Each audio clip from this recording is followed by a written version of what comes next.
Radio. Hey everybody. Hi. Long time no see. Been away for two whole weeks. Yeah, 2 weeks. So, happy to be back though. It's been a long hot day. It has. It's been a very long hot day. But we're happy to be back with y'all. Yep. Happy to be here to have some spooky chatty stuff tonight. Yes, talking about haunted ships. Yes. All over the place. All over ships. Well, they're mostly North America, around North America. Yeah, mostly U.S. related. U.S. related, but all different types of eras. Yes. Yeah, so some of the stories go back hundreds of years, whereas Some of them are more modern. much more modern, still sailing the seven seas to this very day. Yep. So we got all kinds of stuff going on. Hope y'all are doing well. Hope the holiday weekend was good. yes. We had tours running Friday and Saturday, so Yep. woohoo. Yep, getting back to business. Yep. So yeah, day at a time. Day to time.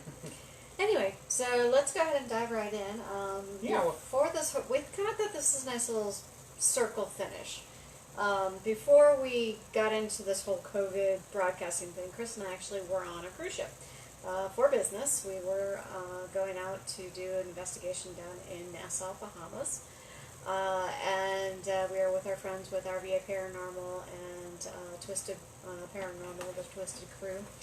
And so I decided when we were going to start doing this haunted ships one, I was actually going to go right into the modern cruise lines and see if I could find any ghost stories on some of these boats. Now, I didn't find any ghost stories for the boat we were on.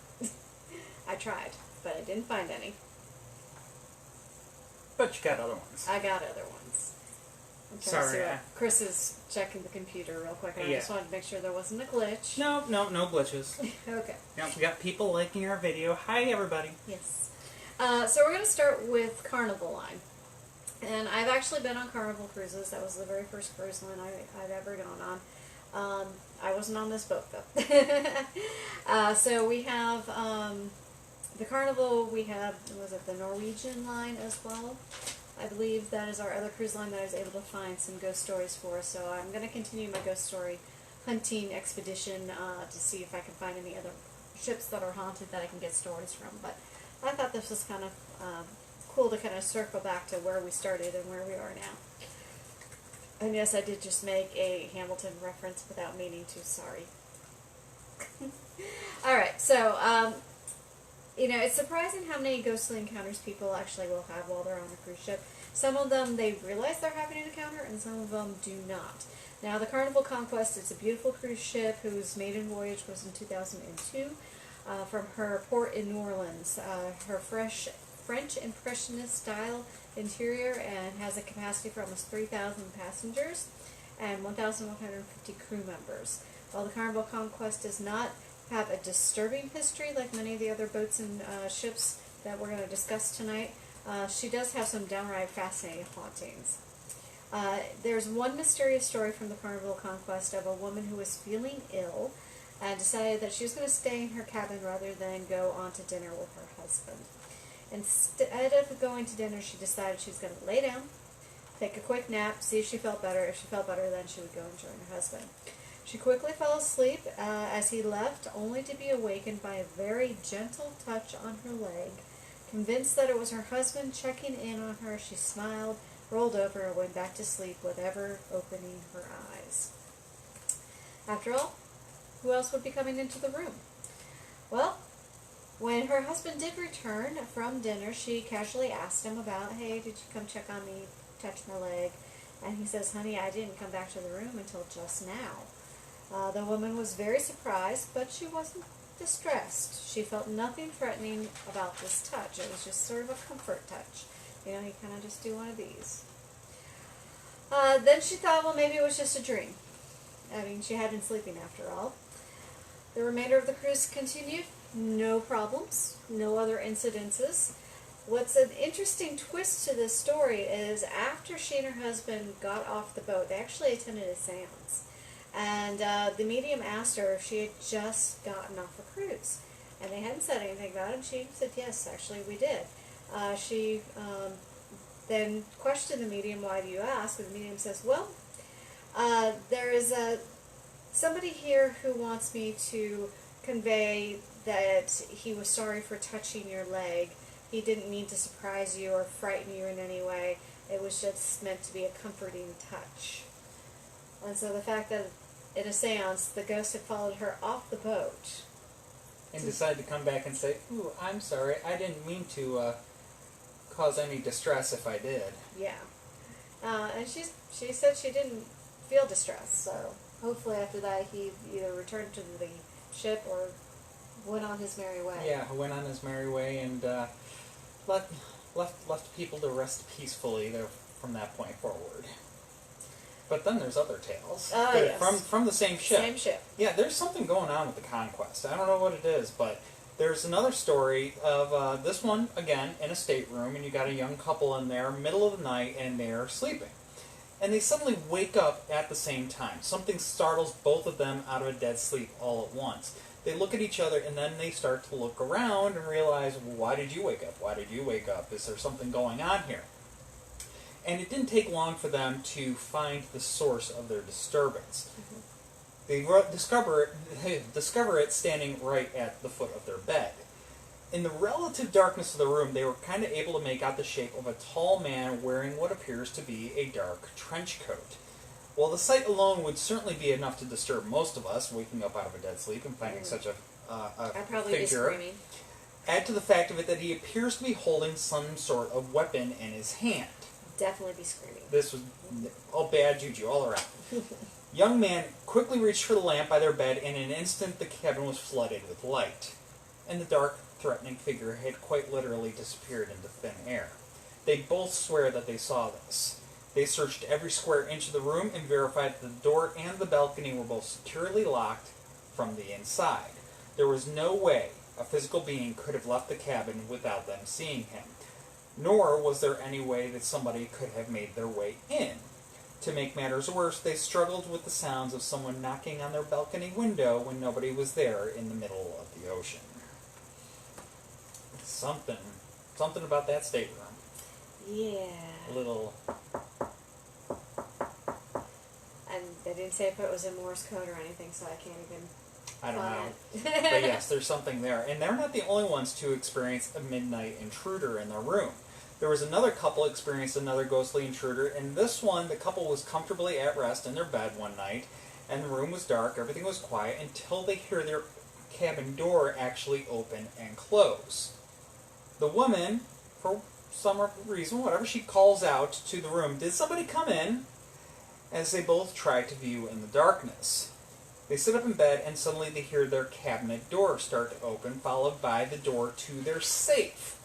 By this point in time, the man's eyes start to kind of adjust to the dim lighting of the room, and as he's squinting to see a little better, he could see a man that seemed to have a steward's uniform on.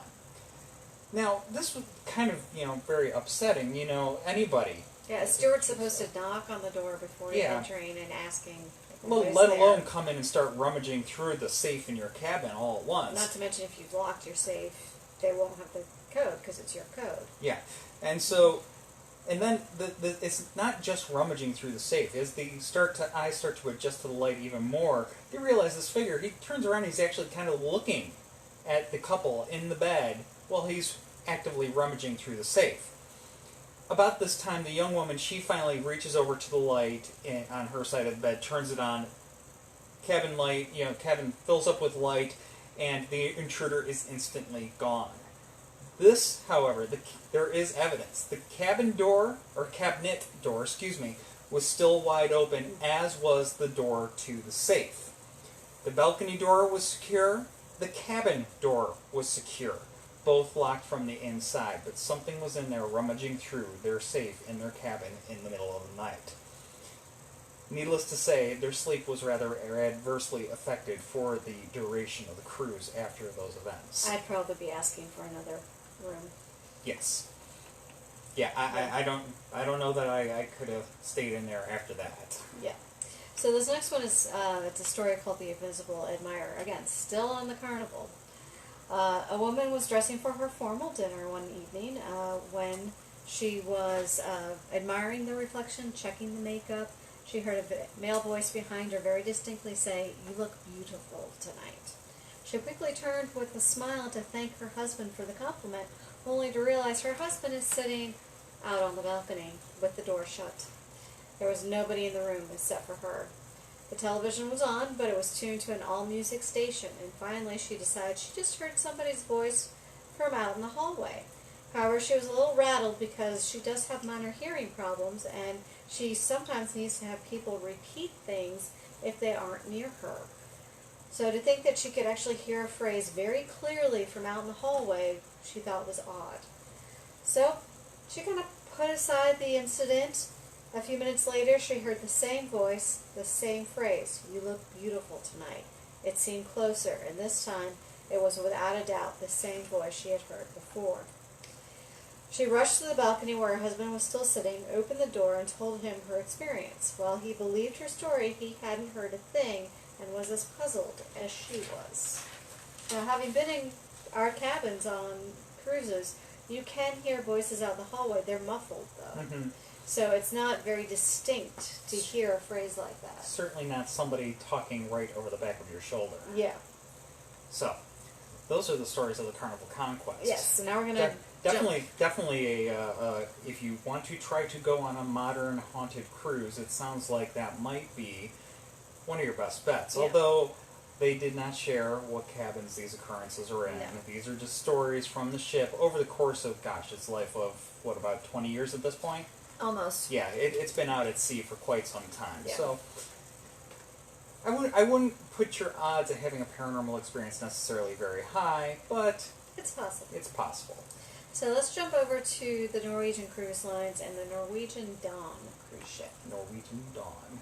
Now, I have not been on a Norwegian. My sister has. Actually, when I found this story, I'm like, what was the cruise ship on your honeymoon? She's like, I don't remember the name. I'm like, was it the Norwegian Dawn? She goes, nope, that doesn't sound familiar. So I was like, But, didn't have a link. Yes. So we have, there's numerous kind of very disturbing occurrences from the Norwegian Dawn, and many of them are traced back actually to a woman who fell from a balcony on the ship back in 2008. Yeah. So they kind of are able to trace this back, and they have a theory so they know where some of the particular hauntings might come from. And now, what you got to imagine is waking up in the middle of the night not to find a ghost standing at the foot of your bed or by your bed, but actually sitting on the bed with you. This actually happened to a man who rolled over to put an arm around his wife, only to discover that she wasn't there. He opened his eyes and saw a woman sitting on the edge of his bed. Thinking that it was his wife, he asked her what she was doing. Her sleepy voice replied from the other side of the bed, "Sleeping." The man blinked, looked again, and wondered if for some reason it was his sister-in-law with whom they had shared connecting balconies. "Nancy, what do you need?" he asked, very puzzled. He woke his wife to explain that her sister was in the room. His wife, now quite annoyed actually, told him he was talking in his sleep. As he tried to inform her that she was wrong, the mysterious woman stood up and turned to face him, which made him realize that it was not Nancy at all. She then drifted over to the closets and disappeared, leaving the man absolutely flabbergasted. I'm starting to wonder about having that balcony. A little late. We're going to enjoy it. We do have another cruise booked, and we did actually book a balcony suite this time. Do you have a text from Allison? I don't know. I'll have to look. I do not. Oh, okay. She says she sent a guy a picture of a new audience member. We'll have to figure that out. Okay. Yeah, I have not gotten a text yet. Sorry. So another intruder into one of the rooms. A gentleman was sound asleep in his bed. He was awakened by the sound of his wardrobe being opened. He sat up in the darkness, saw a uniformed man with shoulder-length blonde hair standing in front of the wardrobe as if he was looking for something. Indignant, the man shouted, "What are you doing in my room?" However, the intruder dove into the wardrobe. Leaping out of the bed, the man arrived at the wardrobe less than a second later. Still, the intruder was gone without a trace. The man turned on the light and realized the intruder could not have escaped out the cabin door, because the wardrobe door was still blocking it. He turned on all the lights and searched the room thoroughly, but he could not find the intruder, nor could he find a way to have had somebody escape. In fact, he couldn't even find how the intruder got into the room in the first place. Everything was locked from the inside. People having freaking things happen to them in their staterooms. I know. Makes you want to go sleep out on those cabana beds out on the deck. The pool deck, yeah. But that might not even be safe, because actually we got another story. This one's not from the Norwegian Dawn. Yeah. Norwegian Dawn just had those couple of stories, one of which was very possibly traced back to that unfortunate woman. But we have another one here, and this one we're not able to source what the cruise ship was. No, it was found on a cruise ship log about a haunted experience that had happened, but they didn't name the cruise ship, Yeah. so they didn't name the line. Yeah, but this is kind of a little bit of a unique feature. I don't know, maybe somebody can figure it out. So this one is called Visitor on a Webcam. So there was a young man who was enjoying the ship's live webcam. So there's a ship with a live webcam, and he's using it to communicate actually with his mother. He told his mother where she could go online to see and speak with him live. Of course, there's a slight delay, of course, from, being, being out at sea and whatnot. It's Sorry, a fur ball. it's a black fur ball. She's Very cute. But okay. Moving on. Distracted by kittens. So the son walked around the small pool, texting his mother to see if she could see him. After a couple of minutes, she replied that she in fact could. Next, she messaged him to ask if he had somebody with him. He replied no, informing her that he was going to go back inside due to the cold air. So this is some kind of semi-Arctic climb cruise, apparently. Mm-hmm. He didn't check his phone again for a few hours after taking refuge from these cold winds. But when he did finally check again, he was shocked to read what her next text had been. His mother described the person standing next to her son in detail. However, he was most definitely quite alone out there on the deck by the webcam. So there was somebody with the son that only the mother was able to see via the webcam. Yeah, I'd be really curious if they ever kept those The video feeds. Yeah. I don't know. Be interesting to find out, but we'd have to find out what line it was first. Yeah. And then what ship. Yeah. So here's another one. Again, I couldn't find One more from what we assume to be a modern cruise another line. modern cruise line, but again, couldn't find the actual name. A mother and daughter were on a cruise ship together when they decided to take in the movie at the onboard cinema. When they arrived, nobody else was in there, so they decided to sit near the back. After about 10 minutes, a group of 3 people walked into the only doors of the theater that were located about halfway down the length of the cinema. The small group walked all the way to the front of the room, acting very much like they were struggling to find a seat in the near-empty theater. And as they looked down the aisles, talking quietly amongst themselves, they finally made their way to the back of the theater, sitting directly behind the mother and daughter. Uncomfortable with the people so close to them in an entirely empty theater, the mother and daughter pair decided to move forward a few rows. As they stood, they glanced back, and the mother and daughter realized that no one is sitting behind them.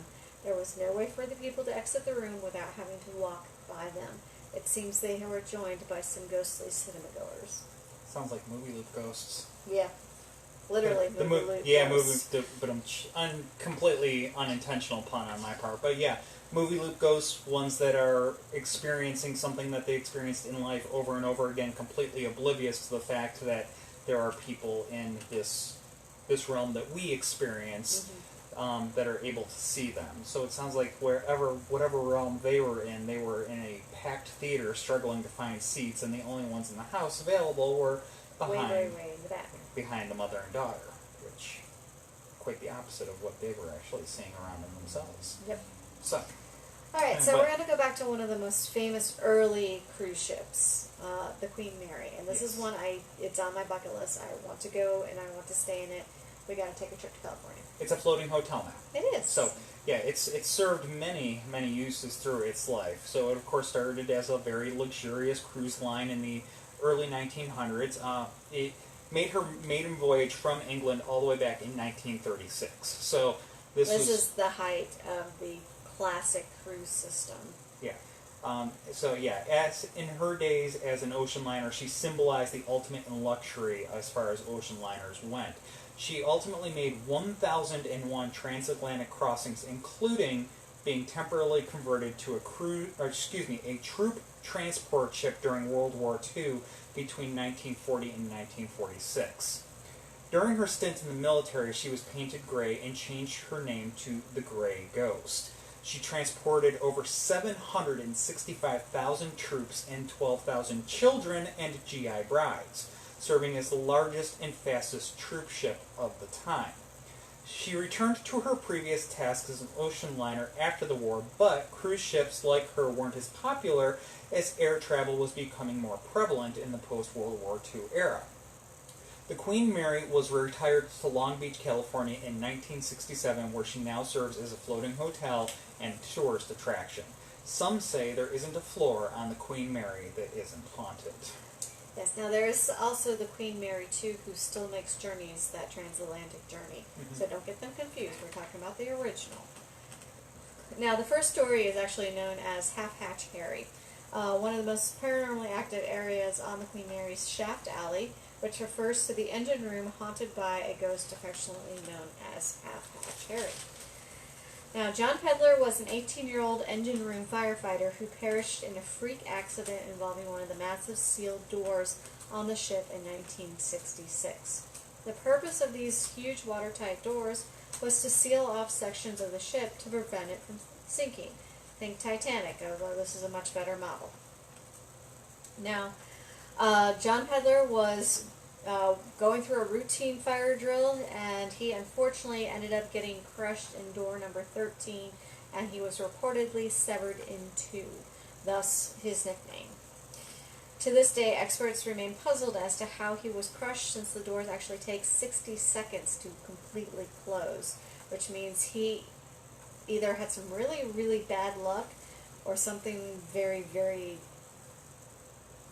how do you want to say it, bad was going down. Yeah. Yeah. Yeah, he was a very unfortunate individual. So, he remains on the Queen Mary, and he is the most active ghost, often spotted wearing his blue coveralls, and he's covered in grease. And just a hint of a beard can be seen on his young, ageless face, and he has been seen numerous times walking along the shaft, only to disappear suddenly right beside door number 13. One man who was aware of the story teasingly challenged the ghost. I'm just going to say it. Don't do this. Bad juju. Don't imitate Zach. Sorry, Zach. Anyway, he challenged the ghost, and he basically invited them to walk with them. So as the middle-aged couple passed along through the sealed door number 13, they experienced a strong sense of being watched. The man repeatedly turned and looked back behind him, convinced that he would see somebody had joined them. Suddenly, he felt as if something brushed across his face, and as he turned to tell his wife, she spotted a smear of grease right where he just felt the brush. So yeah, he's apparently quite active and definitely very interactive. Not to mention being able to go so far as to leave a smear of grease on a person or something. Yeah. That takes strength. That's high-end activity right there. And this next one is also kind of very conscious and aware of her situation in her own right. But there's the swimming pools on the Queen Mary are said to have quite a bit of activity going on as well, where some of the Queen Mary's former passengers refuse to, debark. So people have heard the sounds of splashing water without anyone being near the pools. Other times, people wearing swimsuits dating from the 1930s or the 1960s have been seen and heard enjoying themselves just as they did in life. When the pool was still in use, one of the night watchmen found himself shoved into the water by unseen hands. Those activities occurred primarily around the first-class swimming pool. Now, there is a young woman named Jackie who reportedly drowned in either the first or the second-class pool, but her spirit seems to have remained on the Queen Mary after all of these years. She has been spotted playing in the pool area, and singing and laughter have been captured on EVP sessions. Jackie seems to enjoy leaving wet, tiny footprints behind as well. She doesn't limit herself to the pool area, however, but it does remain her favorite location, despite the water being the ultimate cause of her untimely death.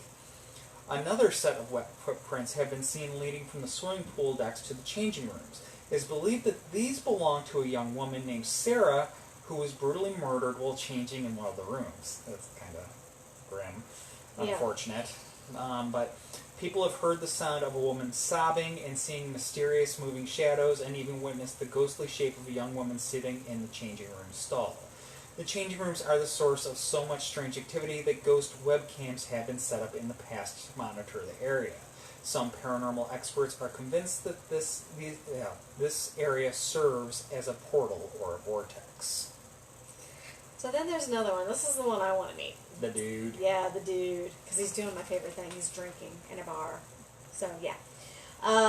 One particular ghost, again, is affectionately called the Dude. Quite a few guests have actually shared drinks with him in Sir Winston's bar, talking and laughing with him. He's always impeccably dressed, and he really enjoys interacting with those who are seeing him, and those who have interacted with him are quite shocked when they learn that he was not alive. I'd drink with a ghost. I would, too. Especially when one nicknamed the Dude. Yeah. Sounds like fun. Good company. He could tell some stories. Oh, yeah. I've been on the ship for decades. I would certainly hope so. And then, of course, there are the quite not so, happy ones. There's the pitiful little Dana. Dana was a young girl whose entire family was apparently murdered aboard the ship. Man, this ship has seen some nasty stuff. Yep. People, and this isn't even the wartime stories. People have spotted her spirit playing in the cargo areas, while others have spotted little Dana walking the second-class pool area, calling out most pitifully for her mother. Only when she mysteriously disappears from sight do visitors realize that she was a ghost and that the mother she was calling for had been dead for many, many years. I wonder if she plays with Jackie. I don't know. I would hope so. I would hope so. Little ghosts get along, right? Okay. Alright, so this is one of the first room stories that we have. This is B340. You cannot stay in it. Not anymore. It is forbidden. They've even taken the numbers off the door, so you can't even see where it was located. But it's because so many things have happened in this room. It is the smallest cabin, and it was basically shut off from guests staying in there after a staff member was murdered in that room. The hauntings associated with this particular room are so violent and unpredictable that the hotel staff felt it was in everyone's best interest to keep the room off limits. When the staff is refusing to sell a room, you know something's up. Yeah, that's money out the door. Yeah. So the source of the haunting is believed to be either the ghost of a murdered person from many, many years ago, or the ghost of a deranged man who killed his 5-year-old daughter while he was aboard the ship. Regardless of the cause, the nature of the hauntings has become more malevolent with time. The initial hauntings were not as violent, although they were still quite frightening to visitors.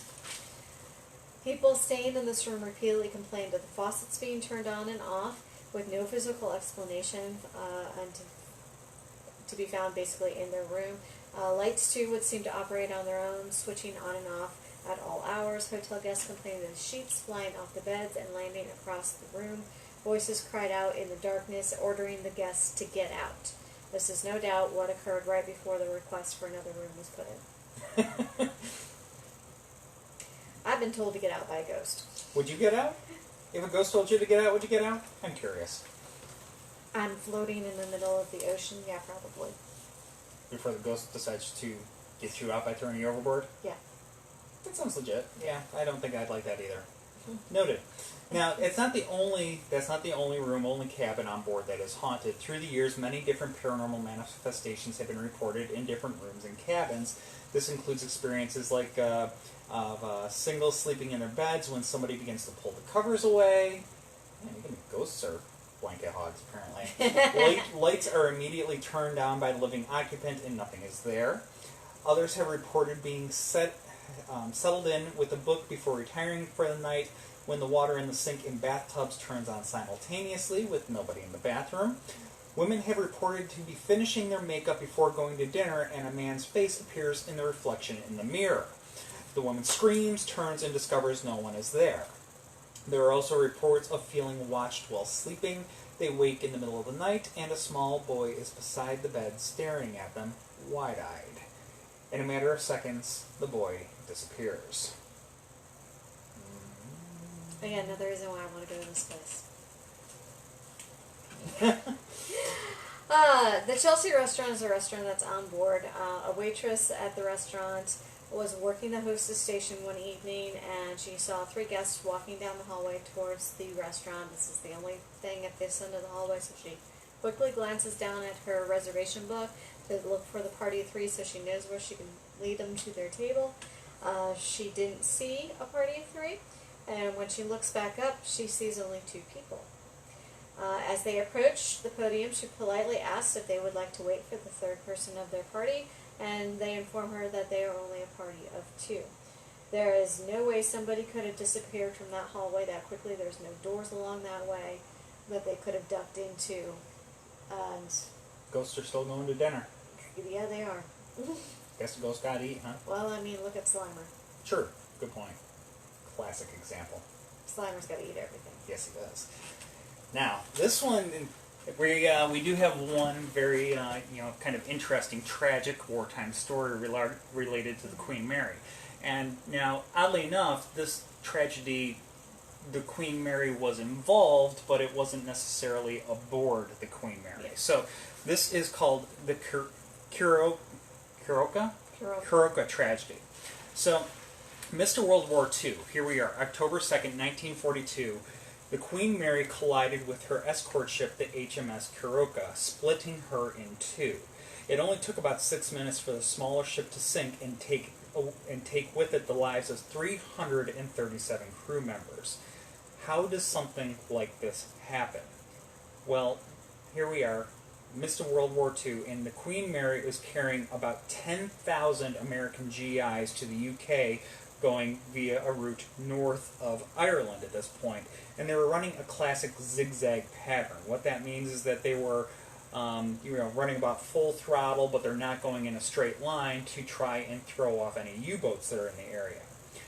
What ultimately happens is that you got the Queen Mary and the Okracoke, both captains think that they respectively have the right of way in their maneuvering, and before they know it, they're within about 400 yards of each other, which, as far as nautical distance goes, is basically nothing.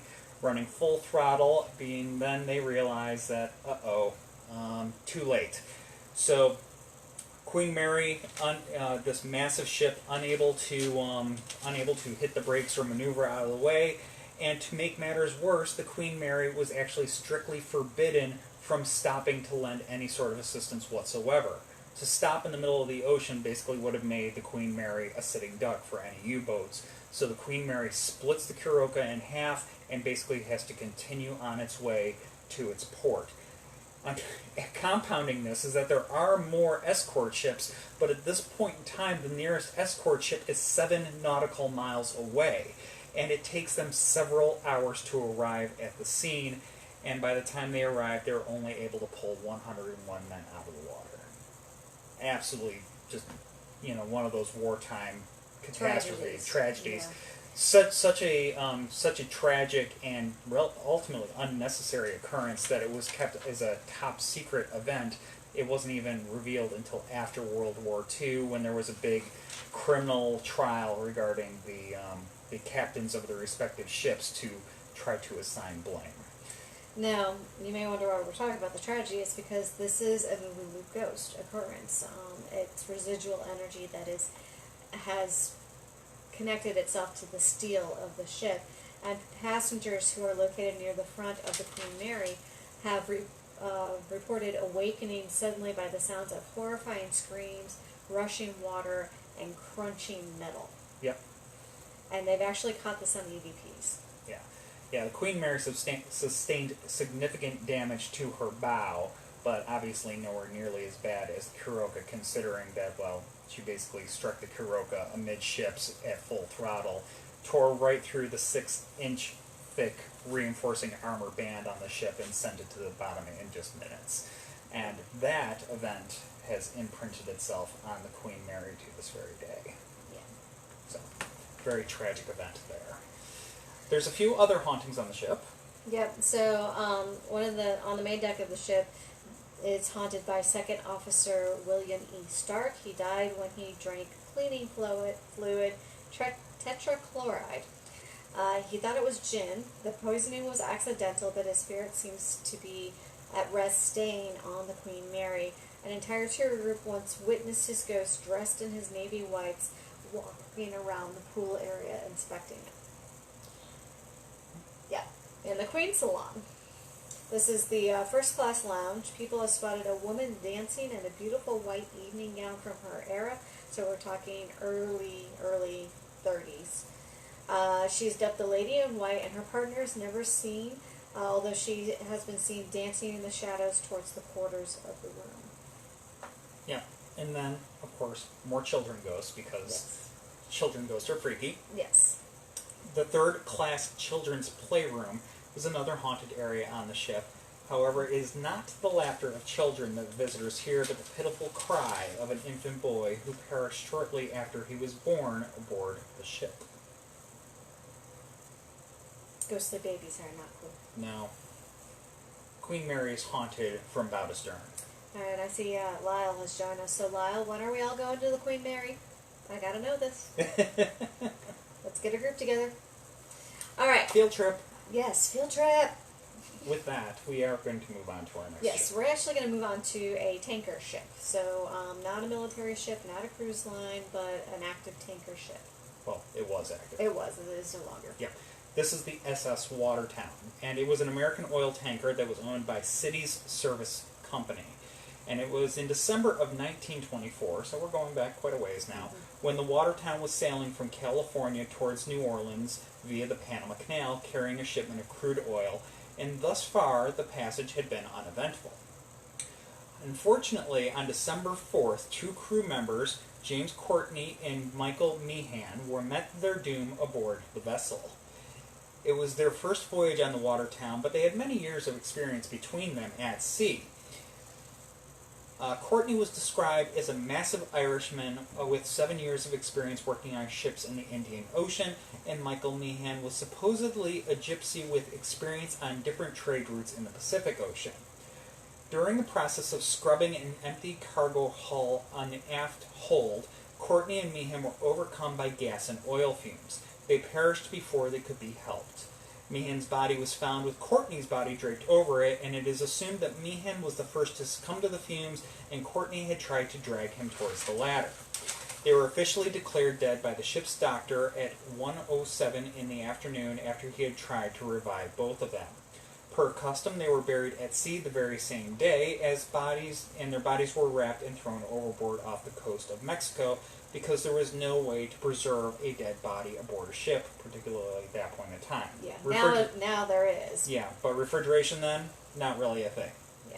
Some reports say that no one spoke any final words over the bodies, possibly suggesting a dislike for the men or a feeling of guilt over what had happened to them. Now, immediately before dusk the following day, crew members swore they saw the faces of Courtney and Meehan on the port side of the ship in the waves for about 5 to 10 seconds before they simply faded away. This continued for several days as other crew members recognized their faces in either the waves or the foam created by the ship as it sailed through the water.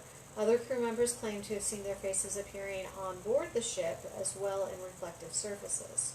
This happened day after day until the voyage was complete and they reached New Orleans. When they finally landed there, Captain Keith Tracy reported the accident and the odd occurrences that happened afterward. Oddly enough, the city service company didn't brush off the claims as one might assume they would have.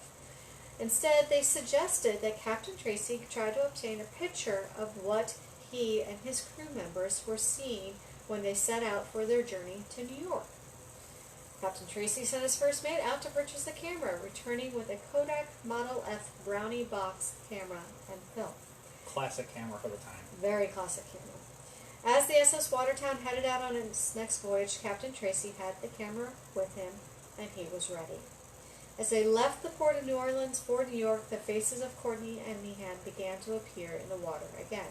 But this time, the captain had the camera ready. He took 6 images and then locked both the camera and the film in the ship's safe where only he would have access to them. He was determined nothing would happen to the evidence. As time passed, the appearances of Courtney and Meehan became less and less frequent.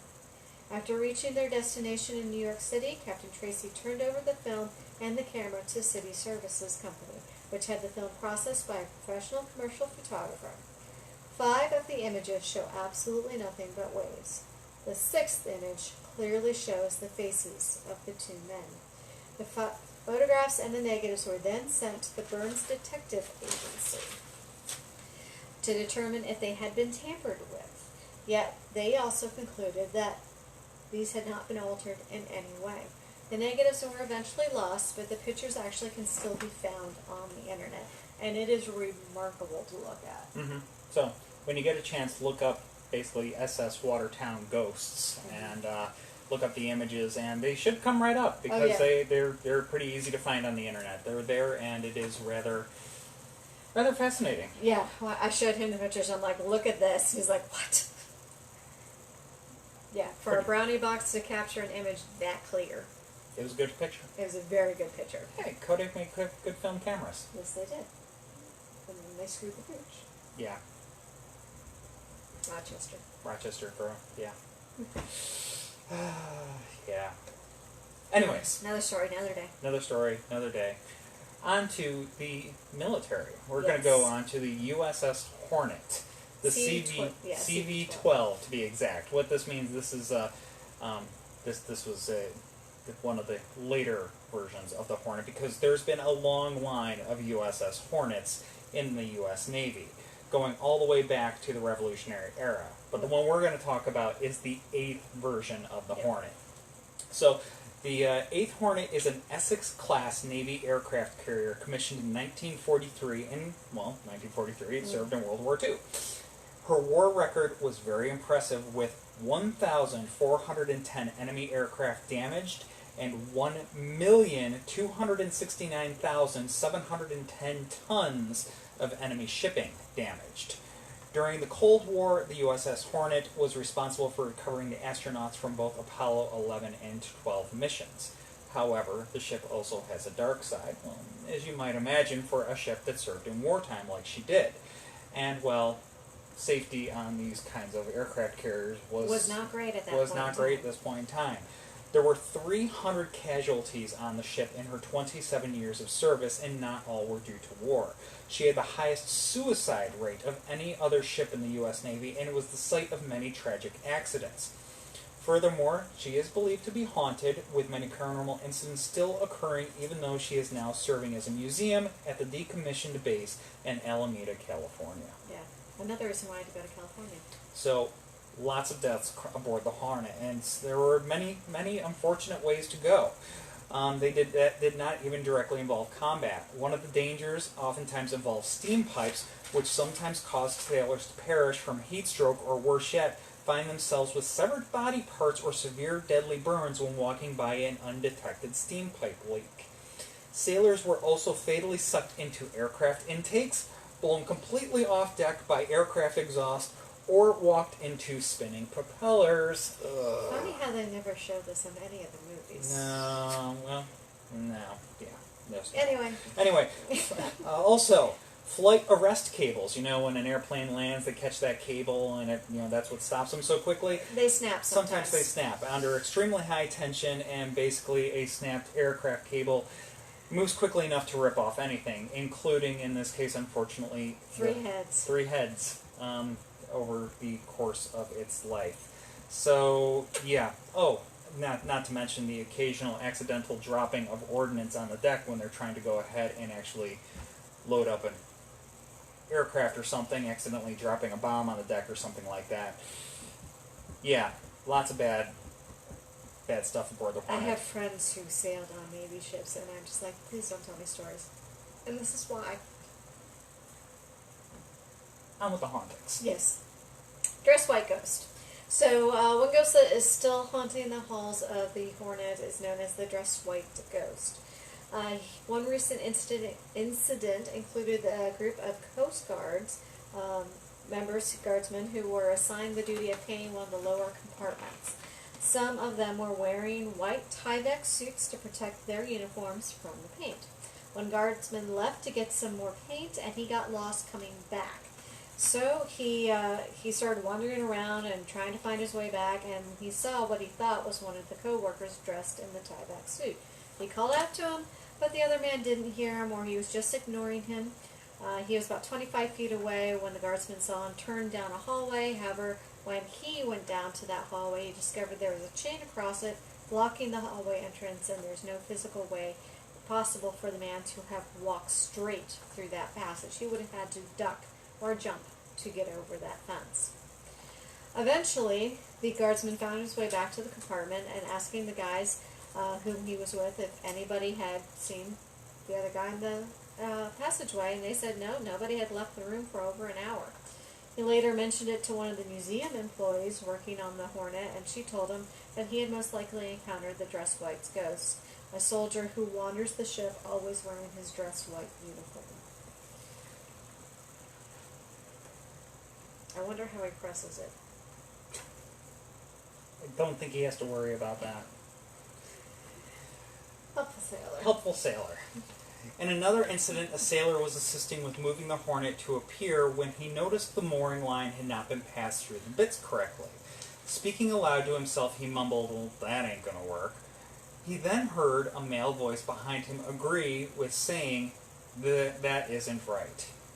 Wondering whom the sailor was agreeing with, what the sailor was agreeing with him, he turned around, yet when he turned, no one was there. He quickly checked the small room, but he was alone, and all the doors were either locked or chained shut.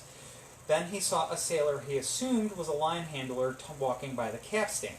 He called out to him, but the sailor didn't seem to hear him. He saw the sailor bend down to look at something, and in the blink of an eye, the other sailor disappeared. Now, San Francisco has Fleet Week, just like Baltimore does. There are several other cities do. Boston does. I think most ports do. Most naval bases have Fleet Week. I think. Yeah. I think. You think? Yeah. I think. Yeah. I'd have to look for sure, but anyway, during Fleet Week, one group of sea cadets was actually spending the night on the Hornet. One of the cadets was assigned the fire and security watch, and at the early hour of 3 a.m. he arose from his bunk to start his watch. During his watch, he and another cadet heard cries for help from nearby rack sections. They alerted security, but no one else could hear the cries. During their watch, they also heard footsteps coming from the head of the deck above them. Immediately, they went out to check it, assuming that somebody was out of the rack without permission or headed to the bathroom without letting them know. And when they checked, everybody was still in their assigned racks. Already on edge, the same cadets started to smell pipe smoke or cigar smoke. Now, this is pretty strong, and they couldn't identify the source. So again, they radioed security to find out if anybody near them, perhaps on the deck above, had been smoking. Well, there's only one smoker that the security team is aware of, and he's on the front part of the ship, far away from them, where they shouldn't be able to smell the smoke. And even if they could, the man at the head of the ship was smoking cigarettes, which is a very different scent. Much different than the pipe or tobacco or pipe type smoke that they were smelling. Yep. Sniffing. So, there's a ghost smoker on the ship. Yes. Somewhere. Then we have the Flyboy. One of the ghosts of the Hornet bears the nickname Flyboy. He haunts an area of the ship where people hear him talking, laughing, or slamming the hatches. It's not at all unusual to hear hatches open and close or approaching footsteps, except nobody ever arrives in the area where the noises are coming from.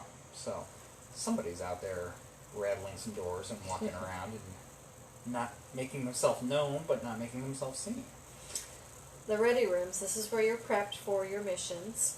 It's a small, cramped room directly below the flight deck, and it's here all the pilots will receive their pre-flight instructions and then head on up to their airplanes to launch and go out on potentially dangerous missions. Not only in this room do you get a lot of different physical activity, poltergeist activity, but you get a lot of interaction using flashlights. They will randomly turn on and off in this room. Sometimes they will turn on and off with yes or no questions. There's also people have seen shadowy fingers that have been on the flashlights trying to manipulate them. And there's an energy of, could possibly be of the pilots who maybe didn't make it back from the mission. Possibly. Possibly. Residual energy from those that made the ultimate sacrifice. Yes. And then, finally, we have the long wait time for the doctor. Because, of course, you're going to have med bay on here. Yeah, got You have one. to. One tourist took a picture of an empty chair in the original medical operating wing of the Hornet. When he looked at the picture on his digital camera that night, he said a chill ran up his spine. Sitting in the chair was a young man wearing an old pilot's helmet. Upon closer inspection of the picture, it seemed the man was restrained in the chair. Others have experienced strange things near the medical wings, such as the woman who entered the operating wing and realized her fully charged camera was beginning to rapidly get drained. Rapidly get rain. Something like that. I've only had one drink, I swear, people. After an icy cold breeze passed over her, she decided she had had enough of whatever was down there and headed out to the deck with a friend. There she turned her camera back on and discovered it was fully charged. She had also recorded something before the camera had shut off. In the video, a white figure could be seen in the medical bay where no one had been standing. Another pair of visitors had taken pictures of the empty hospital beds, only to look at them a few hours later and realize one of the beds has a human-shaped shadow resting upon it. You must wonder how long these patients have been waiting for medical attention. Dinner's chatty. Excuse me, folks. Very sorry about that. I made fried things. Fried spicy things. They were good. They were very good. Fried spicy things. But yeah, a little chatty. It's all good. It's all good. Not going to be sick or anything like that. Just talking. Alright, so now we're going to go back to our oldest ship that we have stories for tonight. The USS. Are we going to get the last one? Oh, okay. Well, U.S. naval ship, I should say. Oldest U.S. naval ship. Yeah. The USF Constellation. Yes, USF. That is correct. The USF Constellation is the first United States man-of-war frigate built back in 1797. As of World War II, she was still in commission, making her at the time the longest commissioned ship in the U.S. Navy. However, when Congress passed a bill to decommission the old relic, something happened to stay its hands. Patriotic committees sprang up to raise funds, or individuals in Washington would suddenly come to the rescue, and the scrappy ship stayed out of the scrapyard. It was as if someone or the power of had to protect her of the ship. Franklin Delano Roosevelt even felt the power of the ship, and he had an interest in psychic research thanks to his mother, Sarah Delano Roosevelt. At the time, the Constellation lay forgotten in Newport, Rhode Island, and voices were clamoring for her demolition. Roosevelt, however, had a sudden inspiration to decree during the height of World War II in 1940 that the Constellation would be the flagship of the Atlantic Fleet. Obviously, it didn't see battle. No, that would not It have was a ended symbol. well. It was a symbol, yes. Now, some history for you now. In 1782, so going back a little ways, the U.S. had been victorious in winning her independence from Great Britain. Yay, we just had Independence Day, 4th of July. The Army had been disbanded and commerce was thriving with foreign countries. However, the trade routes were perilous due to freebooters of North Africa and Caribbean. Many sailors fell into pirate hands. In 1794, Congress authorized for 6 men-of-war or frigates to be built to protect American shipping abroad. George Washington signed the bill and work commenced. The USF Constitution and the United States were meant to be sister ships. The Constellation was built first, and it had 3 main masts, a wooden hull, and 36 guns, while the other 2 would-be sister ships wound up ultimately having 44 guns each. David Stoddard, a Baltimore shipbuilder, gave her his patented sharp bow lines, which gave her greater speed. She earned the nickname the Yankee Racehorse. She was launched in Baltimore on June 26, 1798 and headed for the Caribbean under the command of Captain Thomas Truxton. She saw action within a month due to the French menace that lurked in the Caribbean.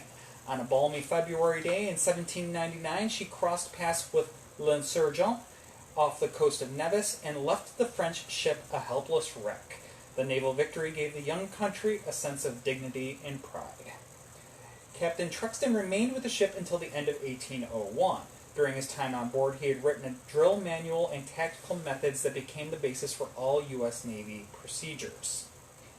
Alexander Murray took command in 1802 and was sent to suppress the Barbary pirates. He was very successful in this, sinking a pair of Arab pirate ships and safely returning home in 1805.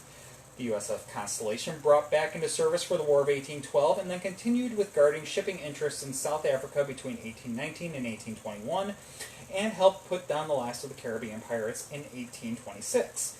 In 1840, she helps to put a stop to a British plot to seize the Hawaiian Islands by sailing into Honolulu Harbor as the HMS Carryfoot was there at anchor. The British quickly backed off a pledge that they had received from the king to turn over the reins of government to the crown. Native rule was restored. However, if you listened to our Haunted Hawaii episode, you we took it over not too long. Yeah, you might know a little bit about Hawaiian history. You would realize the eventual irony of this moment. The Constellation, moving on. The Constellation made her way back to Norfolk, Virginia for a well-deserved rest and overhaul at age 55 years at this point. They added 12 foot to her length and preserved as much of the original wood as possible. In 1858, she was decommissioned, and this was the first of the mysterious times that she was saved. She was brought back just a year later to serve as the flagship of the African Squadron, where she intercepted slave ships and ultimately managed to return approximately 1,000 Africans to their homelands. She returned to the U.S. Due to the Civil War and protected U.S. shipping from marauding Confederate ships. After the conflict, she became a receiving and training ship in Hampton Roads. The Navy returned her to service again in 1871 as a training ship at the Naval Academy in Annapolis, and was sent on a mercy mission to Ireland in 1880 during the potato famine. The ship had become a symbol of American naval tradition around the globe. Fast forward to World War II. Yeah, sorry, a lot going on. This ship, all over the globe. Yeah, Did fast forward to World War II, Roosevelt names her the flagship, and again, this actually was done in hopes of generating funds for her restoration. That didn't happen. Failed miserably, but yeah. It was a good try. It was a good try. It kept her out of the scrap heap. In 1953, the patriotic Baltimore citizens picked up the challenge to restore her and to bring her home to Baltimore. So they obtained the title of the ship from the Navy, and the rest is history. She was restored in a 3-phase process, and you can now tour her. She has a reputation as a haunted ship, and it is a reputation that the Preservation and Restoration Committee never encouraged. However, they do document when strange things happen aboard the ship.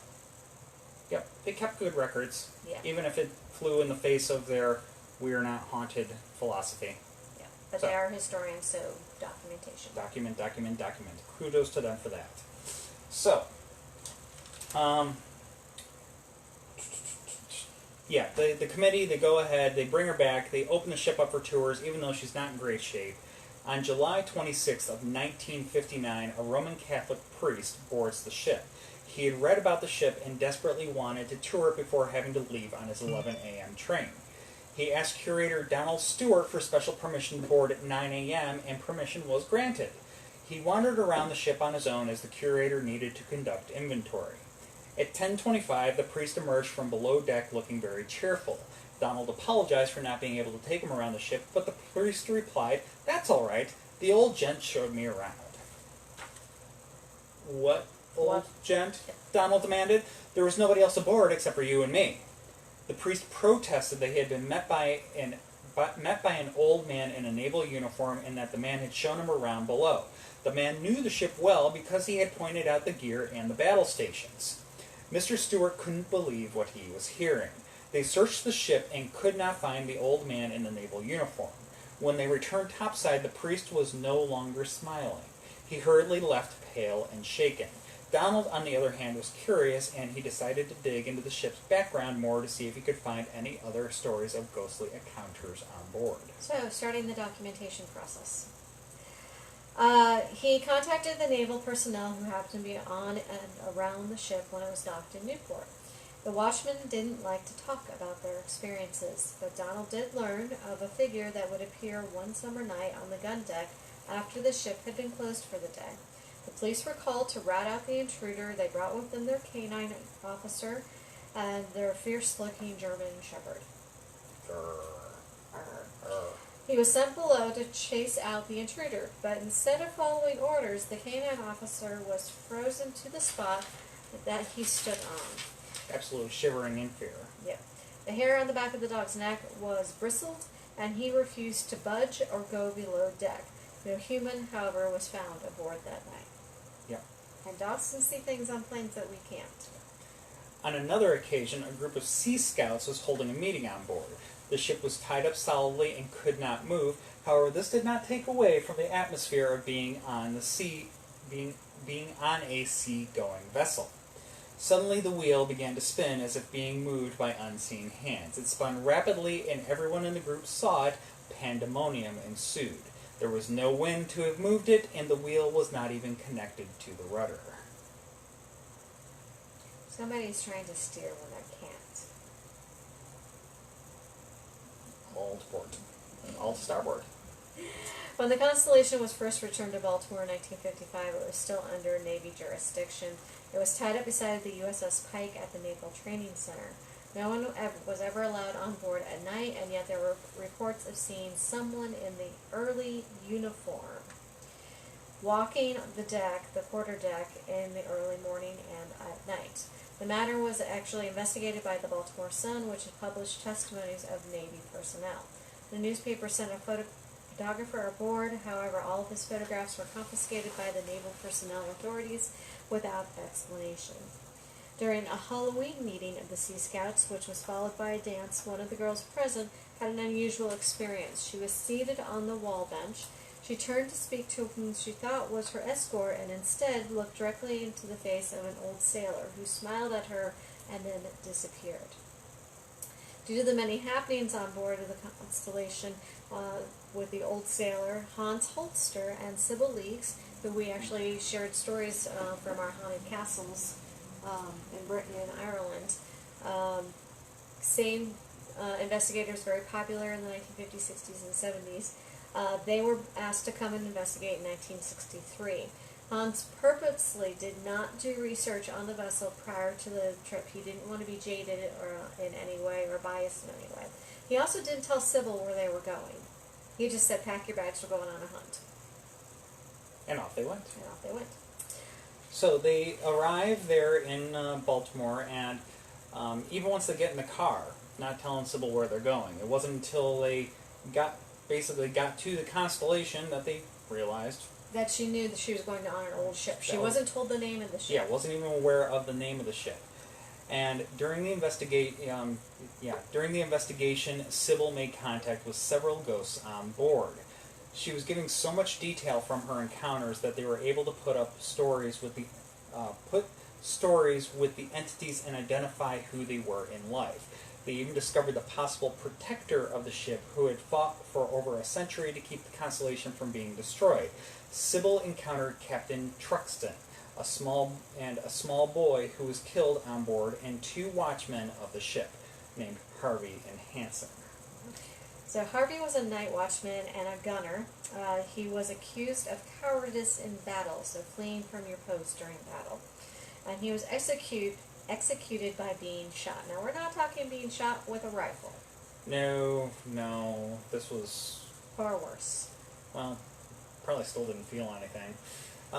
He was strapped to his cannon. They strapped him to the front of a cannon. And fired it. Which was apparently not really all that uncommon. Yep. So this was cannon number 3. Yes. And he was blown into little bits. As you might imagine. And Harvey dwells around cannon number 3, which was actually renumbered after his death to cannon number 7. He continues to haunt the ship in hopes of clearing his name. And there are actually conflicting stories about this incident of his cowardice. Some actually said he was caught sleeping on his post, which is not good. No, that's not good either. No. Cowardice, sleeping at your post, both of them not good for military. No. No. The little boy was 11 years old, and it seems to have a connection to the date August 16th, 1822. No one knows if that was the date that he was murdered by the two crew members in the cockpit or the orlop deck.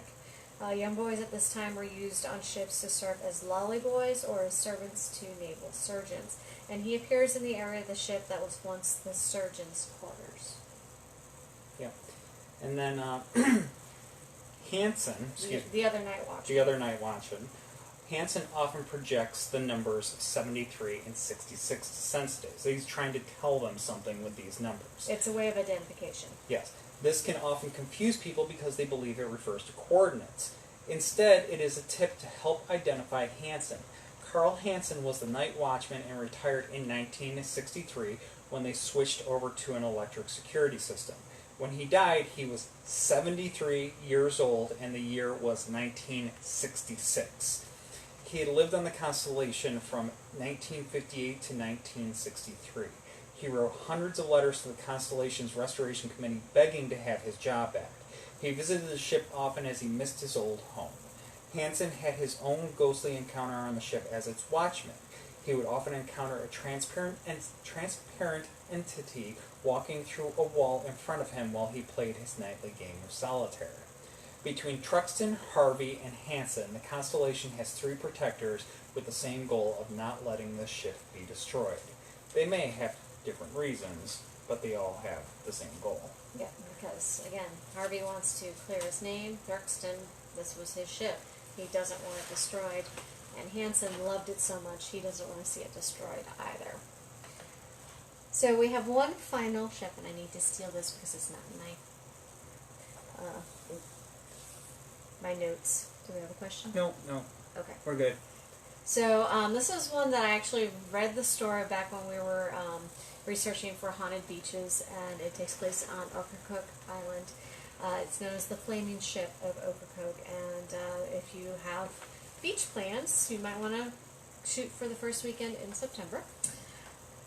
I think it'd be awesome if we could get down there at some point in time and try to see this.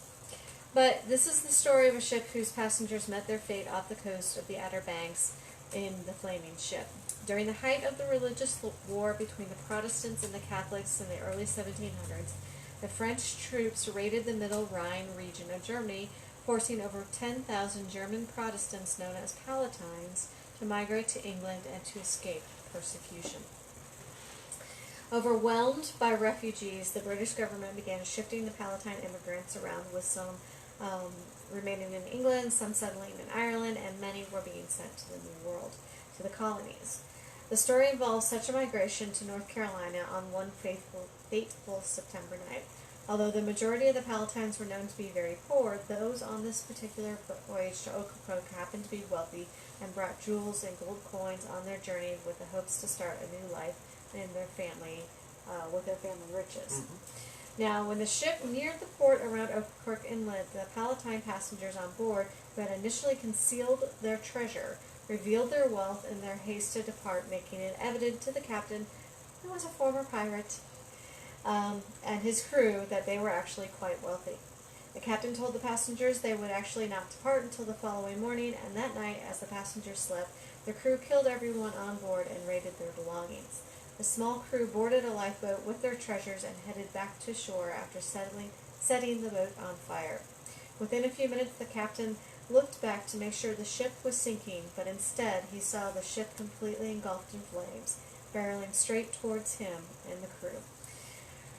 Echoing with the cries of pain, and supposedly steered by the ghosts of the Palatines on board seeking revenge. The boat, weighed down by the gold on board, was unable to escape and collided with the flaming ship, or rather the flaming ship collided with them. Either way, the result was the same. Only two escaped. Yeah. So they supposedly survived, clinging to the pieces of the lifeboat The greedy crew all drowned in the sea, and unfortunately the souls of the Palatines seem to be trapped in a residual loop that happens on the first night of the new moon in September. The flaming ship will make an appearance and make 3 northeast runs from shore to sea before vanishing completely. Some eyewitnesses even report hearing the faint moans and screams coming from the ship. That is it. So yeah, I definitely want to get to Okracoke again, and I want to see if we can see the ship. Gotta go during the first full moon in early September. New moon. New moon. New moon? New moon. Yep. New moon. You know these things, Yeah, new moon. New moon. Darker than new moon. Darker than new moon. No moon in the sky. No bright moon in the sky. Yes. So with that is Haunted the last ships. of our ships. For this week. Yeah, we will come back to ships a little bit later. Because there's always more haunted Yeah, ships. and I'm going to focus on, with our next ships, the Great Lakes ghost ships. Yes. So we've done seagoing, now we're going to do some inner waterways. Yeah.